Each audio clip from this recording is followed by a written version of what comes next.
Alors bonjour tout le monde, j'espère que ça va bien. On est déjà à plus de 1000 personnes. On attend à peu près 2000 personnes. Merci beaucoup d'être là avec nous en ce beau mercredi. Alors, je vois, si jamais vous avez des questions, n'hésitez pas à les mettre dans le chat si jamais il y a quoi que ce soit. Je m'appelle Jennifer Gabriel, je suis associée chez Humans. Je suis accompagnée d'Isabelle que je vais présenter dans quelques minutes, mais vraiment grand plaisir d'être avec vous. Je vois vraiment les chiffres continuent à monter. On voit que c'est vraiment un sujet d'intérêt d'être gestionnaire inspirant, que je veux vous remercier de vouloir être curieux dans votre développement, justement, d'être un gestionnaire inspirant. Et on va commencer tout doucement le temps que les prochaines personnes rentrent. On voit que ça continue à monter. Donc, j'espère que vous allez tous et toutes pouvoir y assister.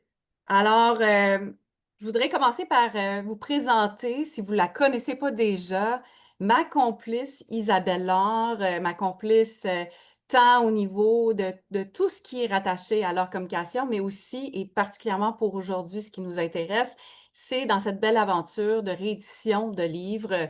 D'ailleurs, qui est l'auteur, si vous ne le saviez pas déjà, de la première édition. On est à la deuxième édition qui a été écrite déjà il y a plus de 10 ans. Et très fière d'avoir pu rééditer ce magnifique livre et pendant la dernière année, prendre le temps de le coécrire avec Isabelle. Alors, Isabelle, j'espère que ça va bien aujourd'hui. Oui, je suis en pleine forme, merci. Oui. Bon. Sans plus tarder, on va passer à la prochaine étape. Donc, évidemment, comme on voulait vous mentionner, donc on est plus de 2000 aujourd'hui et on va vous parler un peu plus des 10 règles de communication, un peu plus en détail comment, et vous partagez aussi des trucs et des astuces, comment être davantage un leader inspirant, un gestionnaire inspirant. Donc, on va aller vraiment dans le concret. Donc, n'hésitez pas. On va avoir une période de questions à la fin.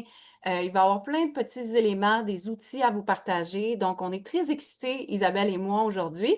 Et sans plus tarder, ben, Isabelle, je te céderai la parole pour nous parler justement de cette belle évolution et de cette aventure, en fait, de coécrire un livre, tant avec moi, mais aussi avec les 10 ans de bagages qu'on a accumulés avec le premier livre. Merci, merci à toi. Écoutez, c'est bien évident que je suis fière d'être avec vous aujourd'hui. Peut-être qu'on pourra enlever ce qui y apparaît à l'écran, si tu veux bien. Je pense que j'aimerais ça, voir les gens. On est bien excités. Je reprendrai pas ce que Jennifer a dit, mais ce que je peux dire cependant, c'est que quand on a choisi de réécrire ce livre-là, on avait vraiment l'intuition. Ben, en fait, pas juste l'intuition, là, il y avait de la demande pour le faire. C'est un bouquin qui a été publié quand même à plus de 50 000 copies. En discutant avec l'éditrice de la première édition, et j'avoue que ça a été quelque chose là, qui a été marquant. Elle m'a dit, c'est un livre de référence. On sait que ce livre-là sert dans les programmes de maîtrise de gestion, notamment dans le domaine de la santé, dans le domaine de l'éducation aussi. Puis en disant, pas besoin d'en parler longtemps, on sait que la gestion a énormément évolué. Qui aurait pensé il y a 10 ans que le télétravail aurait fait partie des canaux de communication? Qui aurait pensé qu'on peut déléguer à distance? Qui aurait pensé que les structures, en fait, on aurait pu l'anticiper parce que déjà, ça se présentait, les structures de gestion sont aplaties. L'introduction de plus jeunes, hein, des plus jeunes générations amène également beaucoup de choses dans la manière dont on fait la gestion. Cependant, il y a une question qui reste entière, c'est est-ce qu'on peut être performant et inspirant? C'était le point de départ de la première édition et je peux déjà vous dire que la réponse, c'est oui. Alors, ce qu'on va faire, on va prendre un petit moment pour regarder ensemble qu'est-ce qui ressort En fait, on a fait une étude, hein, on a refait une étude et d'ailleurs, je remercie infiniment les gens qui se sont prêtés à l'exercice de répondre à cette question-là. Quelles sont les règles? Qu'est-ce qui va rendre un dirigeant inspirant et on a eu des belles surprises qui ont conduit aux éléments suivants. Il y a 10 règles, hein. Évidemment, il y en a qui demeurent, il y en a qui changent. Dans les choses qui ont changé, je vous dirais, c'est sûr que d'apprendre à se connaître, d'ailleurs, Jennifer va en parler tout à l'heure, l'importance de connaître son style de communication, on va en parler aussi. Ce sont des fondamentaux, mais ils ont évolué. Euh, un des aspects qui a pris beaucoup d'ampleur et qu'on n'avait pas capté dans la première édition, c'est toute la notion de comment on valorise la collaboration. On va y revenir dans un instant. On va vous partager des choses à ce sujet-là. L'autre chose qui ressort, mais qui a été couvert d'une certaine manière, puisque le livre Le courage de dire a couvert cette dimension-là, mais faire preuve de courage managérial, la règle numéro 6, on a choisi de l'introduire dans la deuxième édition, puis d'amener des éléments concrets là, qu'on va vous partager à ce sujet-là. Et la règle 10, celle qui porte sur la notion de l'excellence, comment cultiver l'excellence, elle a évolué également avec des éléments de surprise, je vous dirais, puis des liens à faire très directement avec la notion de valoriser la collaboration. Euh, le livre, on va en parler un tout petit peu, mais sachez qu'on a eu la grande surprise de découvrir que, au total, littéralement 70% du contenu a évolué. Notamment en introduisant un outil qui s'appelle le plan de match pour exercer un leadership inspirant. Et ce qui nous a guidés, Jennifer et moi, à faire ça, c'est on a vraiment vu la posture du gestionnaire inspirant évoluer vers une posture de coach. Et pour ce faire, on a mis de l'avant toute la notion de l'introspection et on propose dans le plan de match, donc de leadership inspirant, des choses réellement concrètes. Puis on va vous en partager quelques-unes aujourd'hui. Jen, je te cède la parole pour nous présenter les premières règles. Et en fait, justement, pour donner peut-être un petit visuel aussi de ce fameux plan de match, je veux vous partager rapidement aussi de quoi a l'air le livre qu'on en est très fiers, mais surtout du plan de match qui est un ouvrage qui va être séparé. Je voulais juste vous le montrer à l'écran, simplement juste pour vous donner un visuel. Des fois, une image vaut 1000 mots. Je trouvais ça vraiment important de vous le montrer parce qu'on a travaillé très fort, puis je pense que ça va être un outil qui va être très précieux pour vous et qui va vous suivre dans votre quotidien. Donc, je voulais simplement partager ça avant qu'on arrive. Et effectivement, comme Isabelle l'a mentionné, justement, on a des nouvelles règles qui se sont ajoutées, qui se sont bonifiées. Une des règles, en fait, qui s'est ajoutée, c'est celle de se connaître. Et ultimement, celle de se connaître vient intimement, en fait, lier la règle 2, où est-ce qu'on parle d'identifier son style de communication. Et vous avez eu dans votre invitation, si vous ne l'avez pas encore passé, je vous invite à le passer. On vous a offert gratuitement, en fait, l'ISPC, qui est un indice, non pas un test psychométrique, qui vous aide à, en fait, détecter un peu plus votre style naturel de communication, votre préférence de communication. Donc, très important. Ça peut être réellement un gain rapide quand on cherche des éléments pour rapidement travailler ou s'aider au niveau de développer davantage notre côté de leadership inspirant, ben ça peut être un gain très rapide. Vous savez, comme plusieurs d'entre nous, la connaissance de soi est fondamentale. Plus on se connaît, plus c'est facile de comprendre nos réactions et surtout et principalement d'être à l'affût des réactions d'autrui. Chez Humance, vous le savez peut-être, on passe des centaines, voire des milliers de tests psychométriques par année, justement au point où est-ce que la connaissance de soi est un moteur et quelque chose de fondamental. Et pour ceux et celles qui en ont déjà fait, vous le savez, ça peut être un moment de grandes questions, même voire d'inconfort dans certains cas où est-ce que nos résultats, on n'est pas tout à fait à l'aise ou quoi que ce soit. C'est la même chose quand on fait des debriefs de 360 parce qu'on offre le 360 et souvent des leaders vont me dire, ben, je ne sais pas qu'est-ce qui va se retrouver ou quoi que ce soit. Profitez de l'occasion, comme avec l'ISPC qu'on vous a envoyé, pour vraiment prendre un pas de recul puis se dire, ça va me donner des indications sur l'impact que j'ai par moment avec autrui.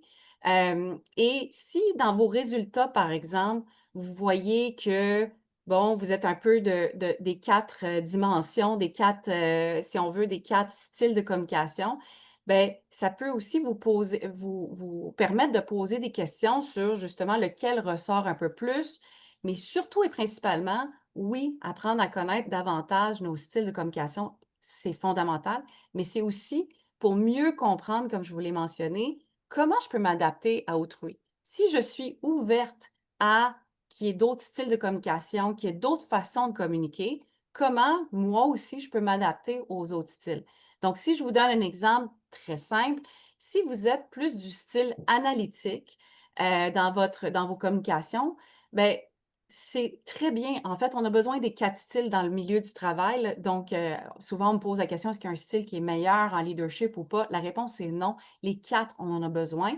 Mais si vous êtes du style, par exemple, analytique et vous avez à parler à quelqu'un qui est plus du style directif, euh, de comprendre que nous, notre besoin d'aller un peu plus en détail, d'aller chercher encore plus d'éléments, de poser plus de questions, puis de comprendre le modus operandi de quelqu'un qui est plus au niveau directif, qui a besoin d'abord d'une vision globale, moins de détails, plus succinct, mais on peut adapter notre style de communication pour répondre à ce besoin-là, ou du moins s'adapter et de trouver un terrain d'entente.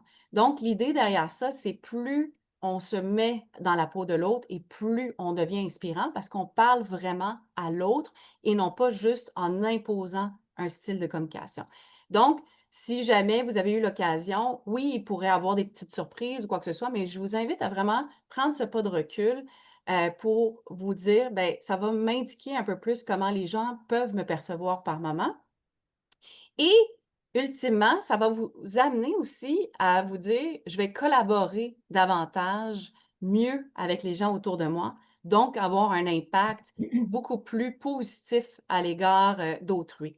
Alors, ça nous amène justement à parler un peu plus de cette nouveauté-là que Isabelle va vous mentionner sur la collaboration, sur comment c'est important cet élément-là quand on pense à un gestionnaire inspirant. On a eu une question, puis j'ai dit que les questions, ça va être à la fin, mais je crois que c'est important de le mentionner tout de suite. Juste parce qu'on parle de gestionnaire, on ne parle pas nécessairement de lien hiérarchique. Ça peut être en matriciel, donc un leader inspirant, si vous préférez, tous ces trucs-là sont valides autant pour des gens qui sont vraiment en position de gestionnaire à employé que leader versus des membres de l'équipe.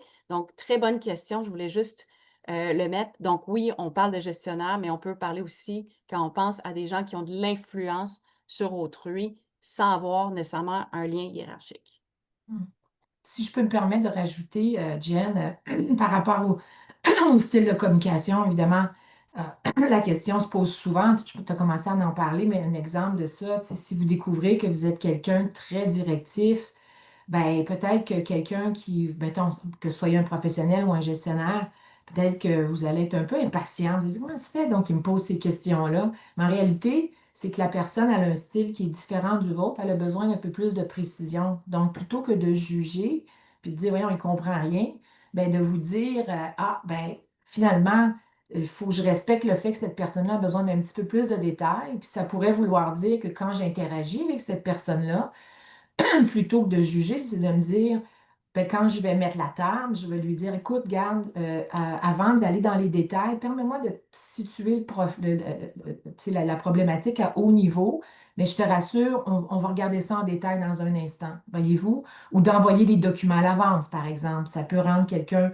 plus confortable dans la conversation. Donc, en réalité, c'est réellement un atout pour améliorer votre qualité d'interaction. OK? Mais puis confinez-vous pas, hein? Jen l'a mentionné, vous n'êtes pas tagué, c'est pas tatoué sur vous, là, cette particularité-là. C'est réellement davantage quelque chose qui vous permet d'avoir une plus grande capacité d'adaptation et ça nous amène à la règle qui porte sur comment est-ce qu'on valorise un environnement de travail collaboratif.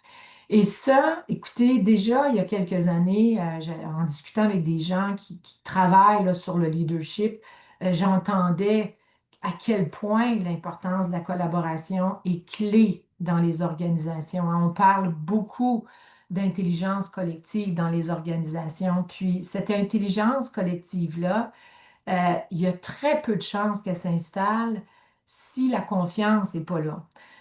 Puis l'élan de l'équipe peut aussi s'essouffler là, si on ne retrouve pas cette chose-là. Qu'est-ce qu'on peut être un patron, un gestionnaire inspirant sans savoir créer un environnement collaboratif autour de soi? On va y aller simplement. La réponse, c'est non. OK? Euh, et pour favoriser la collaboration, c'est un des leviers qui est les plus puissants de votre leadership. Puis les équipes performantes, euh, dans les équipes performantes, la collaboration, ça ne surgit pas par hasard. Puis elle prend racine dans un climat qui est vraiment intentionnel, puis qui est cultivé avec soin, jour après jour. Puis là, vous vous demandez peut-être, est-ce que j'ai tout ça à porter sur moi? Je vous rassure, la réponse, c'est non.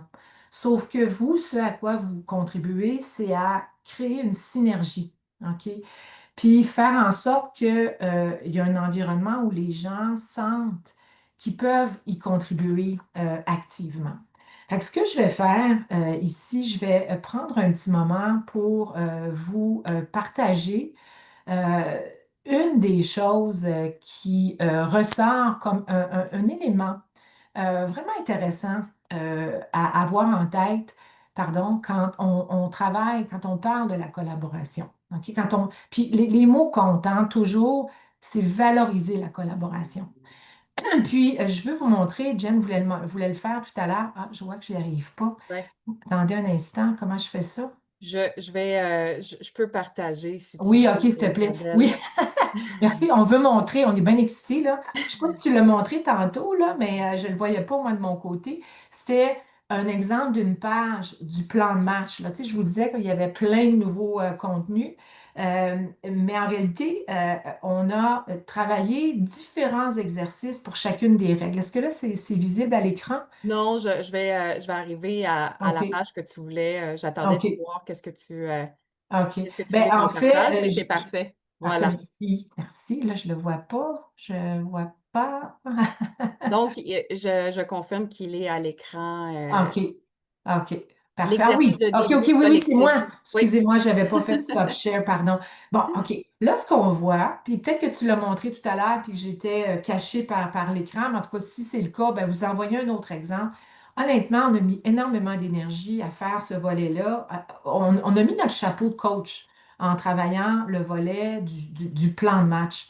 En travaillant ça, à titre d'exemple, l'exercice qu'on vous propose, et puis je vais vous dévoiler, là, je vais vous dévoiler ces trucs-là. C'est vraiment, puis je ne sais pas si dans les slides suivantes, on a les questions à l'écran. Là, on voulait juste vous montrer de quoi ça a l'air. Mais si c'est le cas, va directement sur les questions. Oui, c'est en plein ça. Euh, Vous connaissez peut-être l'exercice du débrief. Euh, Sauf que ce que je réalise, ce que l'on a réalisé, c'est que s'il y a une manière d'améliorer une culture d'apprentissage, c'est vraiment, vraiment de prendre le temps de débriefer. OK? Fait que la progression collective, va passer par le temps, puis on n'a pas besoin d'y consacrer beaucoup de temps. En fait, c'est plutôt comme un process, c'est plutôt comme des réflexes. Puis moi, je crois beaucoup, beaucoup à ça, d'avoir des réflexes. Puis des réflexes d'équipe, mettons, si on revient sur la notion de leadership inspirant, imaginez que vous venez de faire une réunion super importante avec une équipe dans votre organisation et vous aviez en tête de faire en sorte que ces gens-là travaillent avec vous, puis tu sais, vous amènent dans les défis plus rapidement qu'à la dernière minute. Fait que là, si vous vous dites, on vient de faire cette réunion-là, et on va se poser ces questions-là. Qu'est-ce qui a bien fonctionné? Évidemment, en posant cette question-là en premier, ce qu'on vise à faire, c'est amener une dimension positive. OK? Et comme leader, vous le savez très bien ce qui a bien fonctionné, ce qui n'a pas bien été. Vous pouvez être même contrarié, mais plutôt que d'y aller direct à énoncer ces choses-là, en prenant le temps avec l'équipe, dire, OK, prenons 3 secondes pour nous dire qu'est-ce qui a bien fonctionné. Ah, ça a super bien été. Il y avait de la réception, les gens me posaient des questions.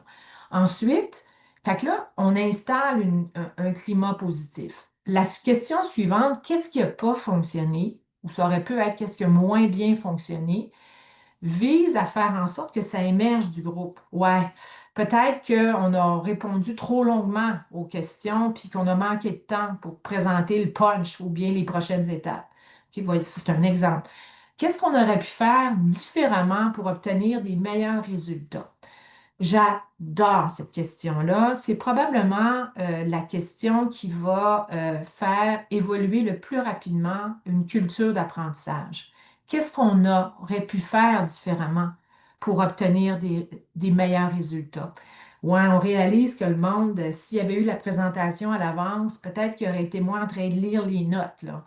Peut-être c'est une erreur de notre part. On n'avait pas réalisé qu'il y avait autant d'analytiques, si je fais un lien avec la règle précédente. Voyez-vous, c'est des petites choses des fois. Puis, qu'est-ce qu'on a omis de faire puis qu'on aurait dû faire? Qu'est-ce qu'on n'a pas fait qu'on aurait dû faire?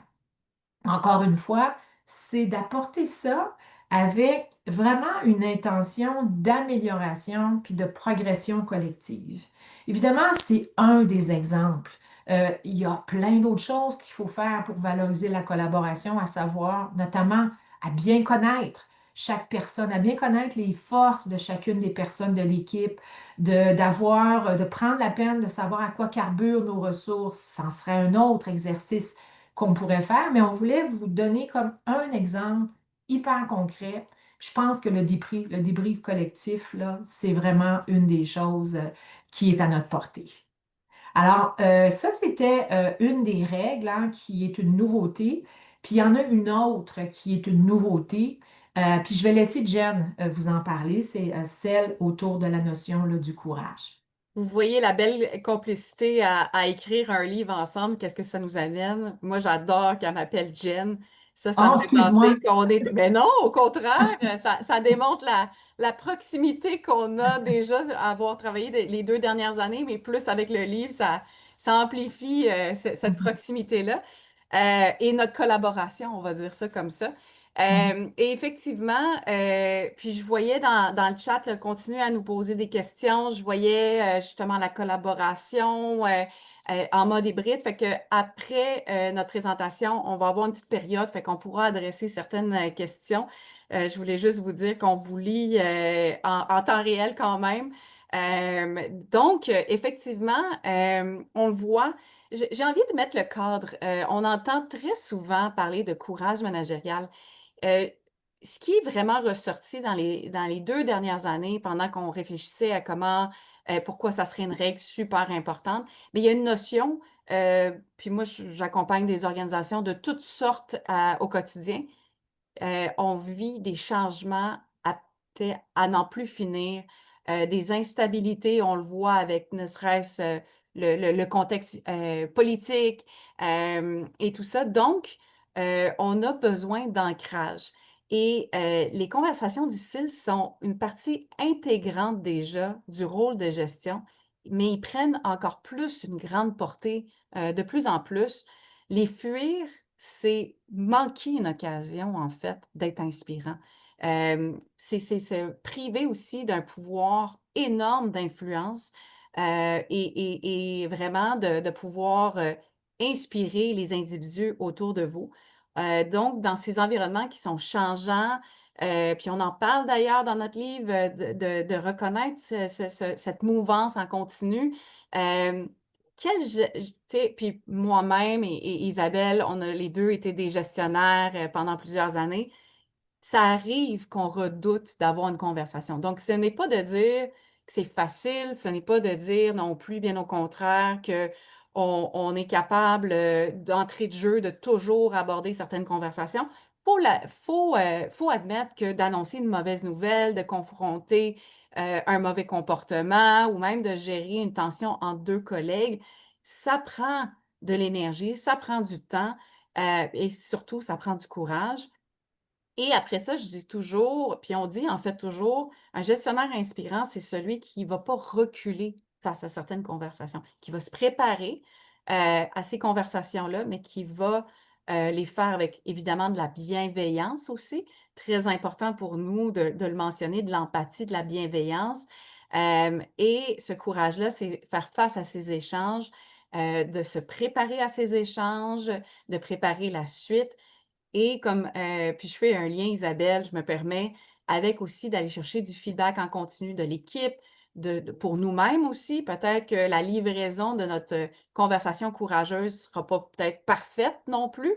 Puis je vous le souhaite en fait de pas être parfait. C'est là où on apprend le plus d'ailleurs dans tout ça. Puis dans ce contexte, petite statistique que je trouve très intéressante, 87% des employés affirment qu'ils souhaitent évoluer dans une organisation transparente. Ce que ça nous dit, en fait, c'est que les employés souhaitent qu'on ait ces conversations courageuses, qu'on puisse partager, même si les nouvelles nous semblent mauvaises ou qui vont déranger quoi que ce soit, les employés souhaitent avoir l'information. Donc, en réfléchissant à cette règle-là, très fondamentale. Encore, comme Isabelle le mentionnait, dans notre plan de match, ben, on a réfléchi justement à un des exercices parmi tant d'autres dans cette section-là sur comment s'aider à déjouer ces réflexes d'évitement. Puis ça, c'était juste pour vous donner un peu le visuel de quoi ça a l'air dans le plan de match, mais plus concrètement, vous propose quelques questions rapides à répondre, mais qui vont vous aider vraiment à prendre ce pas de recul, à prendre ce petit moment de réflexion. Donc, quelle situation aurais-je dû aborder? Pourquoi je ne l'ai pas fait d'une certaine manière? Ou qu'est-ce que j'ai ressenti à l'idée d'avoir cette conversation? Qu'est-ce que je voulais éviter? Ça, c'est vraiment une des questions pour moi, qui est fondamentale quand je me prépare justement à une conversation courageuse. C'est quoi que je voulais éviter? Est-ce que j'avais peur de décevoir? Est-ce que j'avais peur de la réaction? Des fois, c'est une question d'énergie aussi. On est fatigué, puis on se dit, oh mon Dieu, cette conversation, elle va m'épuiser davantage. Il faut être au clair, il faut comprendre pour être capable de passer au-delà des réflexes d'évitement. C'était quoi quelle est la première petite action que j'aurais pu accomplir, dans ces moments-là, sans regarder ça comme une montagne? Parce que d'autres moments, on voit ça comme plus gros que ça doit l'être. Alors d'essayer de le décortiquer, de le briser en plus petits morceaux, puis de relativiser. Oubliez jamais, plus vous allez avoir du courage, plus vous allez être dans un environnement, on parle de sain, mais puis de collaboratif, mais on parle aussi d'un environnement où est-ce que les choses vont vont se dire en continu. On ne devrait pas attendre à la fin de l'année pour dire certaines choses. Bref, il y a plusieurs éléments qui vous aident, bien que des fois, on peut se dire, ben, si je déplais, je ne vais pas être inspirant. Attention, comme je vous l'ai dit, la statistique vous le démontre que, au contraire, on cherche vraiment à avoir des leaders courageux qui sont capables d'avoir certaines conversations, tant pour soi, mais aussi pour la dynamique de l'équipe. Et je vous invite à vraiment y penser parce que quand on faisait cet exercice-là, on se disait, on pensait à nous-mêmes des situations qu'on avait nous-mêmes vécues en se disant, ah oui, j'aurais pu peut-être aborder ce sujet-là plus rapidement. Moi aussi, j'ai fait, puis tu sais, c'est intéressant de même se rappeler de moments où est-ce qu'on a peut-être eu des réflexes d'évitement qui sont totalement normaux et qui ultimement nous permet de grandir comme gestionnaire aussi. Et ça nous amène, en fait, Isabelle, à parler encore plus euh, de comment on peut cultiver l'excellence, qui était un des sujets, puis je vous le dis en toute confidence, un sujet encore plus dada même, voire d'Isabelle, qui avait tellement d'idées qu'on a dû essayer de ramener ça à un peu si on veut, on a tout récupéré, mais on a dû être succinct. Mais vraiment un sujet qui la passionne énormément. Isabelle, est-ce que tu veux que je partage les procès ou tu me diras quand tu veux que je partage? Ah, t'es gentil, que j'apprécie, c'est parfait. Je vais te demander, là, j'adore ça comme ça. Cultiver l'excellence, c'était déjà un sujet qui m'intéressait beaucoup quand j'ai fait la première édition parce que, encore une fois, est-ce qu'on peut être à la fois performant et inspirant? Puis dans la première édition, cette règle-là touchait plus l'introspection individuelle, mettait en action un peu, mais c'était vraiment très, très calibré autour de soi. Puis je trouve que c'est un thème qui est important parce qu'on parle beaucoup de perfectionnisme. Puis pour moi, cultiver l'excellence, c'est pas d'être perfectionniste, c'est pas nécessairement de vouloir toujours être parfait. Puis il y a beaucoup, beaucoup de littérature sur ce sujet-là. Puis, mais en réalité, ça part plus d'une... Il y a un élément intentionnel de, autour de la notion de cultiver l'excellence. Puis ça prend vraiment d'un élan qui est intérieur. Puis c'est pas une pression extérieure. En tout cas, pour moi, c'est vraiment, vraiment ça. Puis c'est quelque chose qui se commande pas, puis c'est quelque chose qui se cultive. Puis ça se cultive vraiment de manière discrète, en ce sens que c'est un travail intérieur, c'est un travail qui est discret. Puis c'est quelque chose qui peut aussi nous motiver, hein, qui peut vraiment être une source d'inspiration pour nous, puis un moteur puissant pour les autres aussi. En ce sens que si les gens voient qu'on a une volonté de s'améliorer, puis donc ça demande l'humilité, mais ça demande la confiance aussi. Puis si on s'engage à le faire vraiment avec le meilleur de nous-mêmes, sans prétention, puis avec intention, ben, je pense que c'est ça qui rend la chose inspirante. Alors, ça, c'est un peu ma mise en contexte par rapport à la notion de l'excellence. Puis c'est pour ça que c'est une règle qui m'apparaît importante. Sauf qu'au fil des années, puis en étant une coach certifiée depuis pratiquement une vingtaine d'années, puis Jen qui va l'être, ben, qui l'est en fait, puis qui est vraiment là, rendu à ce niveau-là, on était vraiment sur la même longueur d'onde pour dire que au-delà de notre propre, d'avoir la volonté ou l'intention de travailler notre excellence, ben, on a presque enfin, on a une opportunité quand on travaille avec une équipe. Puis je fais un lien avec toute la notion de cultiver l'excellence. On a une opportunité comme gestionnaire de contribuer à l'excellence de nos ressources. Puis entendez-moi bien, là, tu sais, chaque personne, l'excellence de chaque personne va se situer à des niveaux différents, puis ça va en lien, bien sûr, avec les attentes liées au poste, mais le travail ou la, la poignée qu'on a, excusez l'expression, c'est d'amener la personne à détecter le meilleur qu'elle a à l'intérieur d'elle, puis de créer des conditions favorables à ce qu'elle ait le goût de s'investir, donc dans cette capacité-là. OK? Fait que ça, c'est réellement, réellement prometteur, je trouve, là, dans le style de leadership, donc de mettre ça à contribution. Puis écoutez, ça fait quand même quelques années qu'on parle du patron coach, qu'on parle du leader coach. Puis le leader coach, honnêtement, c'est ça sa job. OK? C'est de poser les bonnes questions, c'est d'amener la personne à voir comment est-ce qu'elle peut contribuer au mieux. C'est de laisser de la place pour le droit à l'erreur. Ça, c'est un gros sujet, honnêtement. Ça ne veut pas dire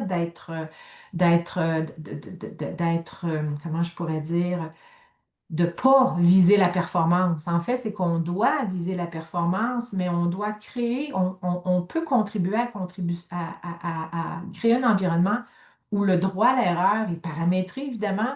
Moi, j'ai déjà eu une patronne qui me dit, oui, on a le droit à l'erreur, mais juste une fois. Bon, il y avait un petit joke là-dedans.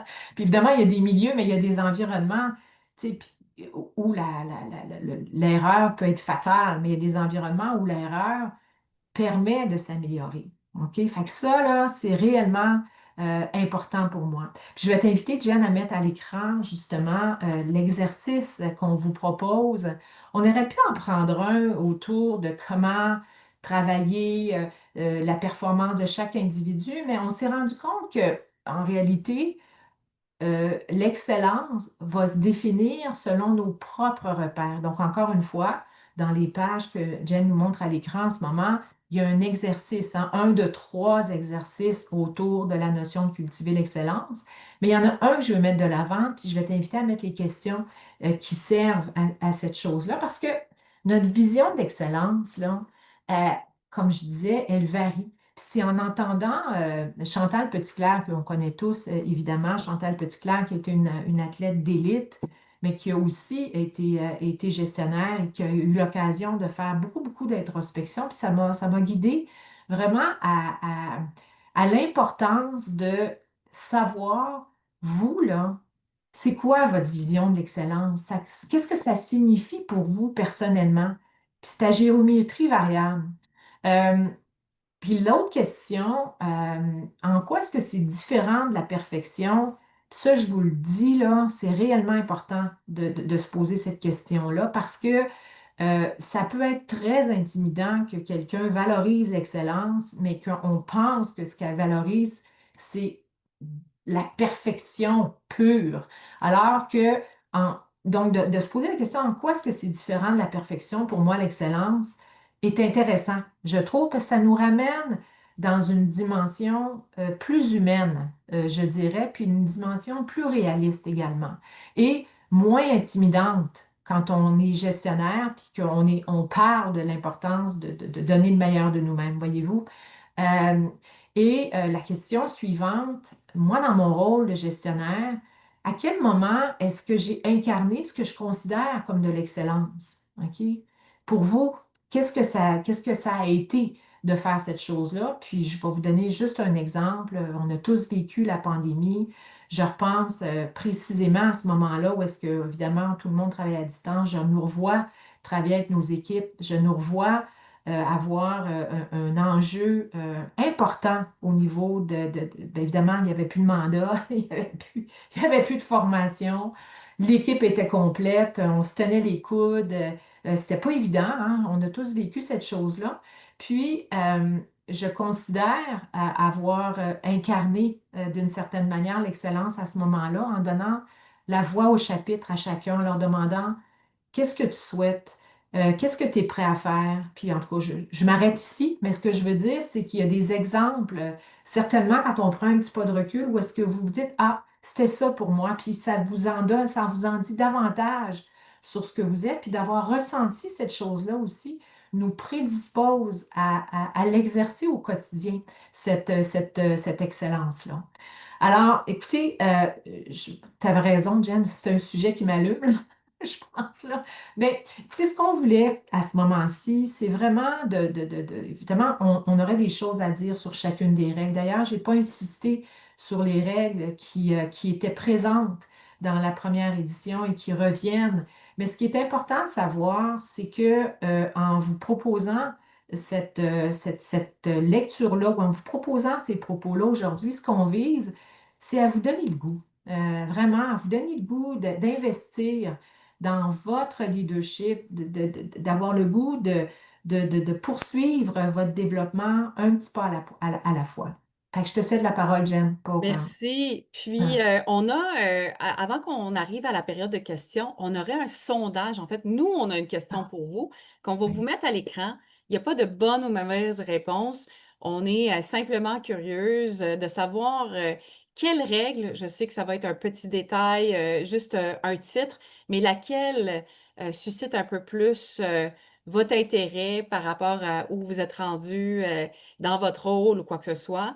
Donc, n'hésitez pas à répondre à ce sondage-là. On va pouvoir le commenter dans les prochaines minutes. Donc, n'hésitez vraiment pas. L'idée derrière ça, c'est d'un peu voir, étant donné qu'on est 1200, 1300 personnes de présentes actuellement, ça varie. Donc, n'hésitez pas à répondre. On va vous lire dans quelques instants les résultats, fait qu'on va vous laisser répondre à ça. Et Isabelle, on a pas mal de questions qui sont rentrées. Je vais évidemment pas pouvoir répondre nécessairement à toutes ces questions-là. Puis l'idée, c'est peut-être pas de passer un temps incroyable sur ces questions-là, malgré qu'elles sont toutes et toutes tous et toutes importantes, mais si jamais il y a des questions qu'on n'a pas répondues, on va s'en faire un devoir. Vous allez recevoir, suivant le webinaire, en fait, il y en a beaucoup qui ont posé la question. D'abord, est-ce qu'on va avoir la PowerPoint? La réponse est qu'on va vous envoyer la rediffusion du webinaire. Donc, vous n'allez pas avoir la PowerPoint. De toute façon, il n'y a que quelques pages. Donc, ça, c'est pour répondre à une multitude de questions qui est tournée autour de ça. Puis, en fait, justement, à ce point-là, étant donné que vous allez recevoir un courriel, on va pouvoir répondre à certaines questions si on n'a pas pu répondre à certaines. Donc, on se lance. Isabelle et moi, on va répondre un peu de manière spontanée, comme on aime. On est deux très spontanés pour ce genre de choses. On est très organisés, mais en même temps très spontanés. Ça fait de nous un mélange très intéressant. Alors j'ai répondu d'abord à qu'en est-il d'une personne en situation de leadership sans avoir le statut de l'autorité du gestionnaire? Ça, je l'ai répondu à travers le webinaire. Très important, ce n'est pas vrai qu'on peut juste penser d'être gestionnaire en ayant cette autorité, par exemple, décisive ou quoi que ce soit. On est de plus en plus en mode matriciel, donc très important d'avoir, ah, les résultats sont apparus. Donc, Isabelle, juste avant que je vois que tu as levé la main, je vois que le plus populaire des résultats pour l'instant, c'est peaufiner sa posture exécutive et faire preuve de courage managérial. Très intéressant. Avant qu'on réponde un peu plus à cette question-là, on va y revenir. Est-ce que tu voulais commenter les résultats du sondage qu'on a lancé Mm. à nos chers participants et participantes? Oui, vraiment intéressant, hein. Et puis, tu sais, il y a comme un top 3 qui se dégage, tu l'as mentionné. Courage, en fait, intéressant, vraiment, toute la notion de la posture exécutive. On a tellement de choses à dire là-dessus. Peut-être qu'il y a des questions qui seront amenées. Le courage managérial vient en deuxième. Alors ça, c'est pas mal bien distribué, mais je vois que cultiver l'excellence, et je suis contente, c'est un petit 10%, mais c'est vrai qu'il est dur parce que on manque de temps. Alors, tu sais, des fois, on est tellement axé sur la tâche et tout, on ne fait pas nécessairement ce travail d'introspection-là. Mais écoutez, les autres ont quand même des scores là, qui apparaissent. Vraiment, vraiment intéressant. Toi, ta première réaction, c'est quoi? Mais je suis contente, ça confirme qu'il y a un intérêt dans toutes les règles qu'on a repensées, retravaillées et tout ça. Et effectivement, je pense qu'il y a des moments où est-ce que selon nos carrières, selon où on est rendu, mais surtout selon le contexte qui exige, fait que pas une grande surprise, mais en même temps, je suis super contente de voir que ces trois-là, ce sont des tops, mais que les autres sont bien répartis, comme tu t'as Mhm. mentionné, Mhm. Isabelle. Je peux-tu rajouter sur la question Absolument. d'autorité? Tu sais, en réalité, cette question-là est souvent posée. Tu sais, les professionnels disent, ah, c'est pas ma job, tu sais, j'ai pas à être inspirant. C'est faux. OK? Dans votre rôle, vous exercez une influence. OK? Donc, en réalité, de démontrer votre influence va passer par vos habiletés de communication, va passer par votre guts d'une certaine manière, peut-être à vous inscrire à des agendas, à tenir la conversation avec un collègue. Et ce sont des choses qui sont remarquées. Et l'influence conduit à un leadership inspirant. Donc, oubliez jamais ça. Euh, c'est pas parce que vous n'êtes pas responsable de l'équipe, patron de l'équipe, que vous n'exercez pas d'influence. C'est faux. J'aurais rajouté cette chose-là. Excellent. Ben oui, effectivement, faut en fait se considérer tous des moteurs d'influence et comment on peut contribuer au quotidien. Puis ça, c'est peut-être le point aussi qu'on n'a peut-être pas martelé aujourd'hui, mais qu'on martèle d'habitude. Mm. Être inspirant, très important au quotidien. Puis ça m'amène en fait à la notion de temps, Isabelle. On a une super question. Comment travailler sur ces réflexes lorsqu'on doit faire preuve de courage dans un temps limité, sans possibilité de préparation? Mm. Je sais que tu brûles d'envie de répondre, moi aussi d'ailleurs, mais je vais te laisser le premier droit de réponse. Mhm. Si on n'a pas beaucoup de temps, la première chose à faire, c'est de ne pas euh, réagir immédiatement. Euh, Votre meilleur ami votre verre d'eau.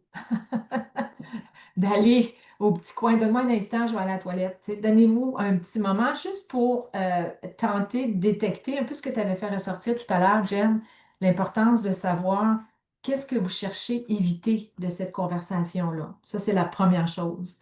La deuxième chose, euh, c'est vrai que des fois ça arrive un peu sur le pic et tout, mais il y a généralement pas loin derrière des éléments factuels, OK, que vous pouvez faire ressortir. Puis si la personne a débarqué dans votre bureau puis que ça vous apparaît comme quelque chose qui est pas spécifique, posez la question, j'ai besoin de comprendre. OK? Ça, c'est toujours une bonne idée. Puis essayez de faire attention de ne pas être à la défensive quand vous mentionnez cette chose-là. J'ai besoin d'en savoir plus. Dis-moi en plus. OK? Résume, si ça ne te dérange pas, résume-moi. euh, c'est quoi la chose là, qui est problématique? Et ça, à ce moment-là, ça oblige la personne à reformuler, puis peut-être même à diffuser la conversation. Puis on ne le fait pas assez. Fait que je vous dirais, petit réflexe, se donner un minimum de temps, puis deuxièmement, de vous permettre de mieux comprendre pour pas réagir sur quelque chose qui est peut-être une réaction extrêmement émotive. Puis ça se comprend dans le milieu du travail, évidemment, là. Fait que, deux trucs. Excellent. Alors, merci beaucoup, Isabelle, d'avoir pris la balle au bon, là. On joue les deux au tennis, puis là, j'ai l'impression qu'on est en un match de tennis à se passer la balle, donc c'est parfait. On Euh, est en double du même bord, par exemple. oui, c'est ça, exactement.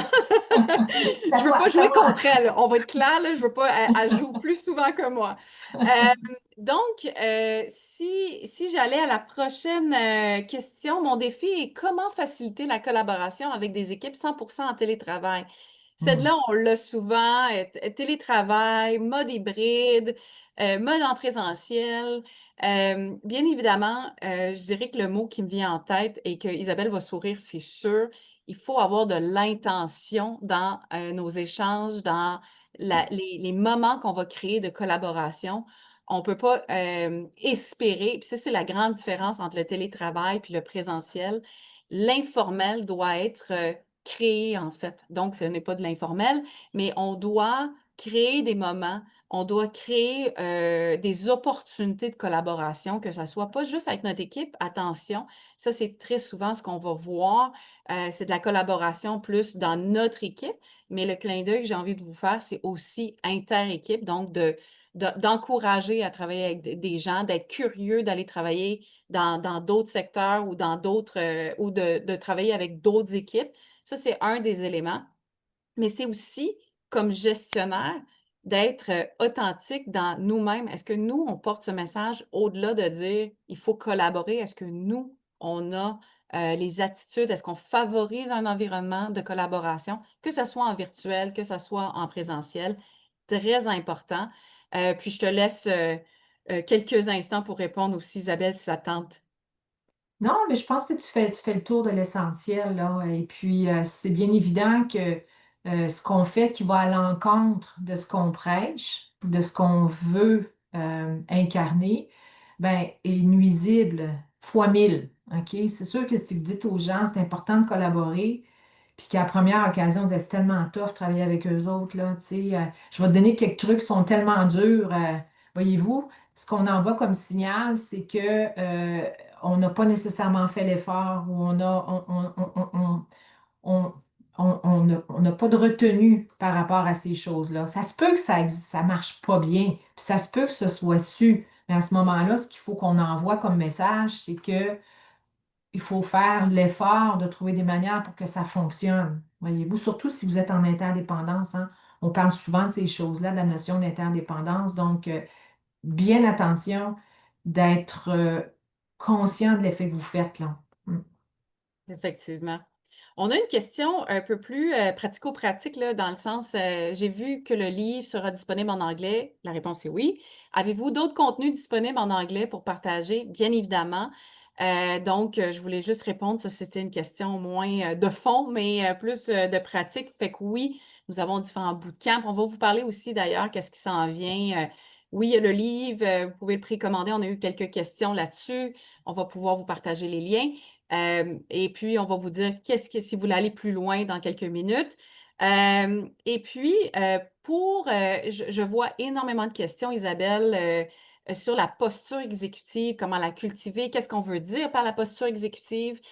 Si vous préférez, je vais vous donner aussi une autre définition ou une autre terminologie. La posture exécutive peut être aussi considérée comme la posture mobilisante. Fait que déjà, je voulais donc non, on n'a pas besoin d'être dans un rôle d'exécutif pour avoir une posture exécutive. Qu'est-ce qu'on veut dire par ça? C'est comment, comment on va se porter, par exemple, quand on va communiquer, quand on va avoir à apporter certains sujets.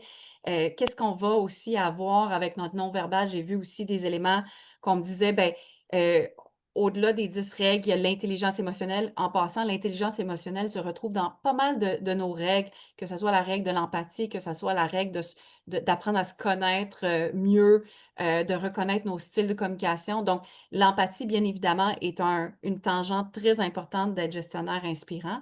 Mais pour répondre davantage à la posture exécutive, c'est vraiment qu'est-ce qu'on va faire ressentir principalement aux autres en portant un message, parce qu'il doit avoir une certaine cohérence entre ce qu'on prépare comme message et qu'est-ce qu'on livre et qu'est-ce qu'on fait vivre fondamentalement aux gens. Est-ce qu'on inspire confiance? Est-ce qu'on a le bon ton? Est-ce qu'on regarde au bon endroit? Est-ce que je regarde mon autre écran comme ça? Bref, il y a plusieurs éléments qui se retrouvent d'ailleurs dans le livre, mais pour répondre un peu ou démystifier un peu le terme, pensez aussi à posture mobilisante si vous préférez. Puis Isabelle, n'hésite pas si tu veux jouer au ping-pong, au paddle, au tennis avec moi actuellement. Mhm. Mais je rajouterais la notion du fait qu'on ne dispose pas de beaucoup de temps en général quand on est en réunion, quand on fait des présentations et tout. Fait que je dirais qu'un autre élément important de la posture exécutive, c'est d'avoir vraiment une habilité euh, très précise d'être capable d'être concis quand on s'exprime. Puis pas d'être concis, genre d'être abrupt, là, puis de dire, oh, j'ai juste 30 secondes, je vais garocher ça. Évidemment, c'est pas 30 secondes, mais des fois, c'est un peu plus. Mais c'est plutôt d'avoir un réel instinct de ce dont le public a besoin de savoir. Ça se peut que vous ayez un dossier que vous devez présenter dans l'organisation, puis là, quand vous le présentez aux employés, vous le présentez d'une certaine manière. Quand vous avez allé chercher le budget, vous l'avez présenté au comité de direction, etc. Fait que sur un même sujet, c'est possible que le niveau d'information requis euh, soit très différent. Fait que d'avoir ce réflexe-là, puis c'est là quelque chose qui est couvert dans la règle de la clarté, hein, comment préparer une intervention, c'est vraiment comment dire, c'est la prémisse à pouvoir dégager une posture exécutive. Puis on oublie souvent cette chose-là. Savoir répondre aux questions aussi, ça aussi, c'est une chose qui fait partie de la qualité de posture exécutive. Puis entendons-nous, posture exécutive, ce que ça fait en réalité, c'est que ça inspire confiance à tous les niveaux. Fait que c'est ce que je rajouterais. Fait.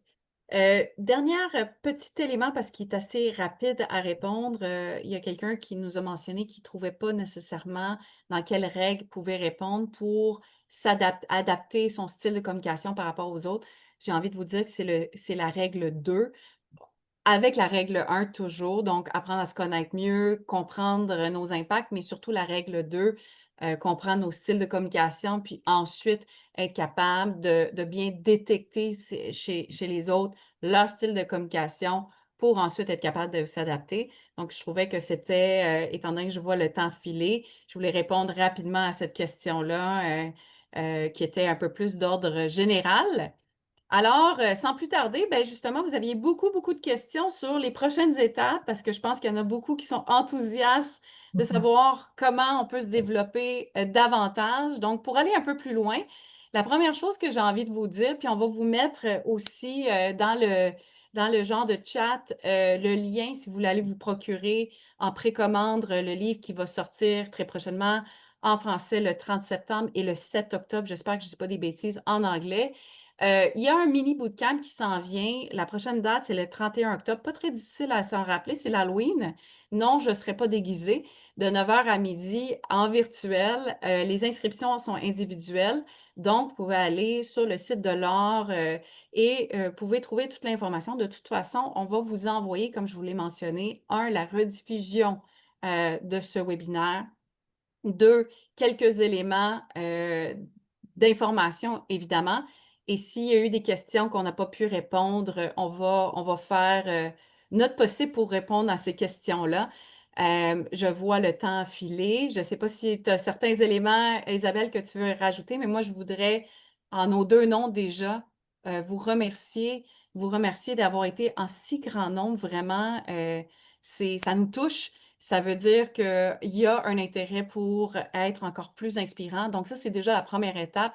Merci de vous soucier de ça. Merci de vouloir, d'être curieux, de vouloir vous améliorer au quotidien. Je sais que le rôle de gestionnaire, surtout aujourd'hui, est extrêmement complexe et exige quasiment une vocation en soi. Donc, moi, je voulais vous remercier. Je sais qu'Isabelle va vous dire quelques mots. Merci beaucoup, ça fut un vrai plaisir. Puis n'hésitez pas à nous écrire pour toutes sortes de questions, commentaires.